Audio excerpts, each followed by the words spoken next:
भी कांच है वो टूट गई थी और एक गाड़ी को भी बहुत बड़ा नुकसान हुआ। तकरीबन 2 से 3 लोगों को उधर पे इंजरीज आई है, इंजर्ड हुए हैं। उस पर एक छोटी बच्ची भी थी, मैंने वीडियो में देखा।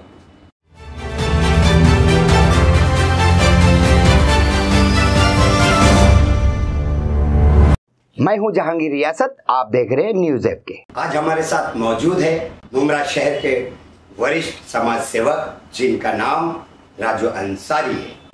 बिंदास बोल में हमेशा की तरह इस बार भी बोलेंगे, बेबाकी से बोलेंगे।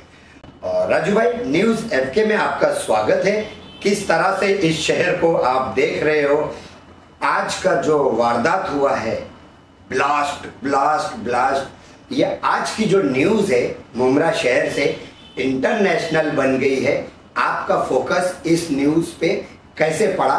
चांदनगर की घटना है और वक्त था सुबह में 6 बजे। अस्सलाम वालेकुम, नमस्ते, सत श्री अकाल। सबसे पहले तो मैं न्यूज़ एफके की तरफ से जहांगीर भाई आपका मैं स्वागत करता हूँ। और जो ये मुद्दा है, आज ही सुबह 5:50 पर ये ब्लास्ट हुआ था। 3 मंजिला 4 मंजिला इमारत थी, उसके ग्राउंड फ्लोर के ऊपर एक दुकान के अंदर एक स्क्रैप वाले ने उस दुकान को चला रहा था, उसके अंदर कुछ ब्लास्ट हुआ। तो ब्लास्ट की जो तीव्रता थी बहुत ज़्यादा थी, जिसकी वजह से आसपास के कई इलाकों की खिड़कियाँ so beautiful, so elegant, just looking like a wow. 22nd floor का हाई राइज टावर है, टॉप फ्लोर पे स्काई क्लब है।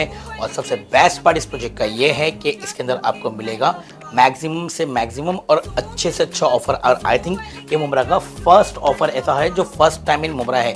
बट वो ऑफर जानने के लिए आपको इस पर कॉल करना होगा, लॉन्च में आना होगा, हमारे एग्जीक्यूटिव से बात करनी होगी और हमारा एक वीडियो है वो आएगा, वो भी आपको पूरी जानकारी दे देगा। गाड़ी कांच है वो टूट गई थी और एक गाड़ी को भी बहुत बड़ा नुकसान हुआ। तकरीबन 2 से 3 लोगों को उधर पे इंजरीज आई है, मतलब वो थोड़ा सा वहाँ पर इंजर्ड हुए हैं। उस पर एक छोटी बच्ची भी थी, मैंने वीडियो में देखा।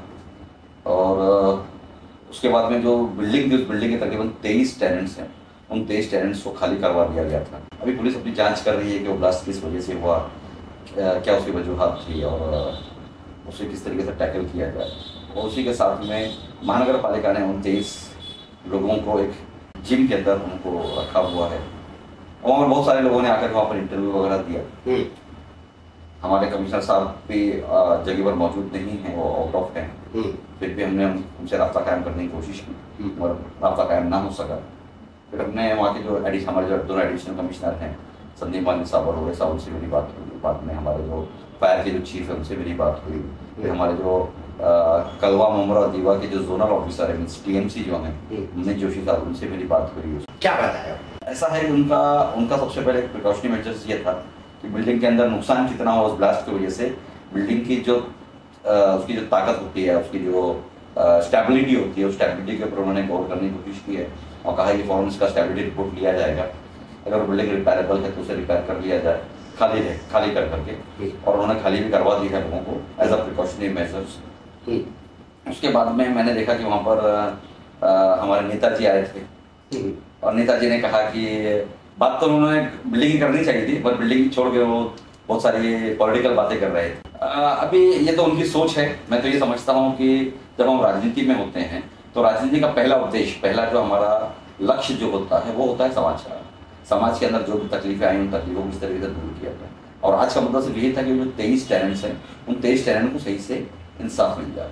हमारे यहाँ पर बात चल रही थी कि भाई वो माडा के अंदर कितने फ्लैट धोखे से बेच दिए गए, 3.5 करोड़ रुपया घपला हो गया, फलाना हो गया, धमाका हो गया। इस मूवमेंट पे वो बातें करनी थी उनको। मैं यही बोलना चाह रहा था कि 2019 नवंबर से लेकर के 2022 जून तक के 30 मई तक के वो कैबिनेट मिनिस्टर थे। और कैबिनेट मिनिस्टर वो किसके थे आपको मालूम है?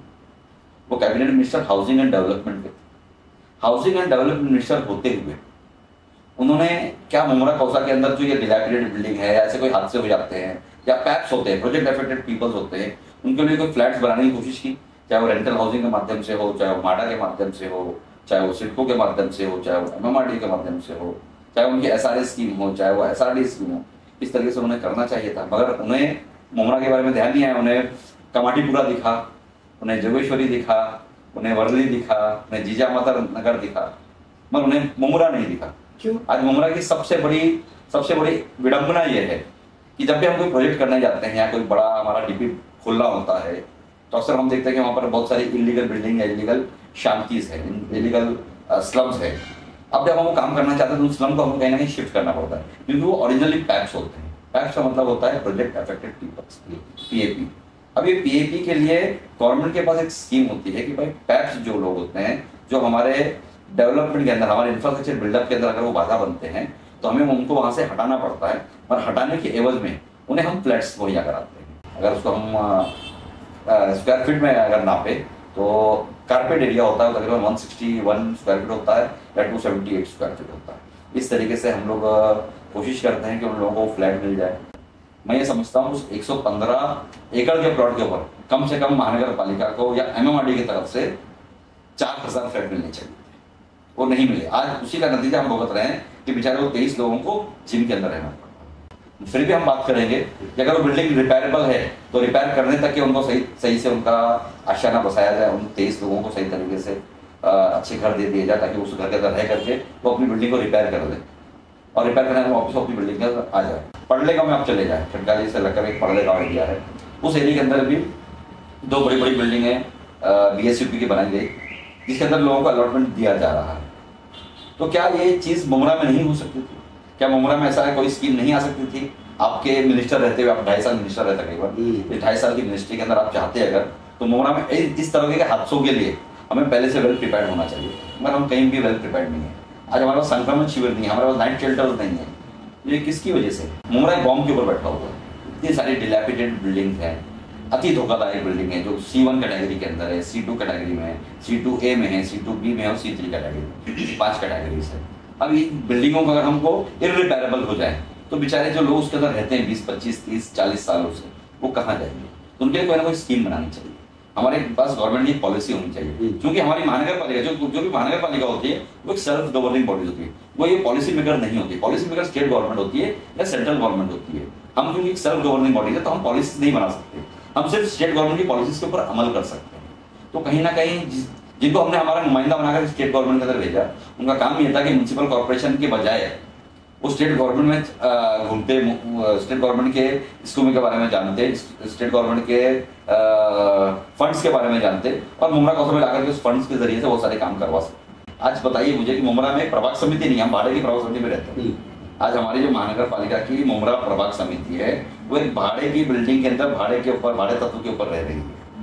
ये क्यों है ऐसा? ये इसके लिए ऐसा है कि हमारे जो बड़े लीडर हैं उनको मुमरा से कोई लेना देना नहीं है, मुमरा से कोई लगाव नहीं है। उनको सिर्फ एक ही चीज आती है, सेकुलरिज्म के नाम के ऊपर लोगों के अंदर नफरत पैदा करता है। आज सबकी जुबान पे है, मुमरा में चांदनगर में हुआ ब्लास्ट। दुकान थी भंगार की और उसमें से 3 से 4 सिलेंडर भी मिले गैस के। सूत्रों से मिली जानकारी के अनुसार कि कुछ वो केमिकल टाइप में कुछ ऐसा बता रहे लोग जो उसको टेम्परेचर, कूल टेम्परेचर में रखना चाहिए था, रूम टेम्परेचर पर था, उसको कूलिंग पॉइंट करना चाहिए था। ठीक है, ये तो रही एजेंसी की बात। अभी हमारी जो पुलिस डिपार्टमेंट के जो लोग हैं वो इसके ऊपर तफ्तीश कर रहे हैं, इसके ऊपर उनकी वो चालू है, रिपोर्टिंग चालू है। मैं फिर भी इसके बाद एक बात बोलता हूँ आपको, मैं कहीं ना कहीं इसके अंदर महानगर पालिका भी दोषी है। तो ये थे राजू भाई। बहुत सारी बातें करनी पड़ती है इनके साथ में, क्योंकि हर बात का इनके पास जवाब है। बिंदास बोल में अगर कोई बात करता है तो वो राजू अंसारी जी रहते हैं। कोई भी सवाल दो ये तुरंत उसका जवाब देते हैं। बहुत बहुत शुक्रिया राजू भाई, आपने अपना कीमती वक्त देके हमसे बात की, बहुत अच्छा लगा सर। वीडियो इनका चालू रखो। बिल्डिंग का तो पूरा हो गया, देख कॉलम बीम हाँ चालू है भाई। ये जो मकान है, ये बिल्कुल उस दुकान जिसमें ब्लास्ट हुआ उसके पीछे लगकर मकान है। इसका हाल आप देख सकते हैं पूरा। अल्हम्दुलिल्लाह कोई बड़ा इनके घर में हादसा नहीं हुआ, मकान बाकी अल्लाह ने बचाया, मगर क्रैक आप देख सकते हो पिलर्स में आ गया है और बहुत प्रेशर था इसके अंदर। ये दीवार वगैरह टूट गई, इनका भी काफ़ी नुकसान हुआ है। ये देख सकते हैं यहाँ पर, ये देखो, ये दुकान है जहाँ ब्लास्ट हुआ और इसके पीछे का मकान है। अल्लाह ने बचाया, खैर किया।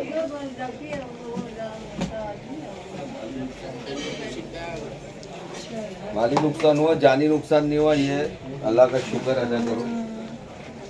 हो जाएगा, जो माली हुआ वो तो उसका कुछ ना कुछ तो करेंगे इंशाल्लाह।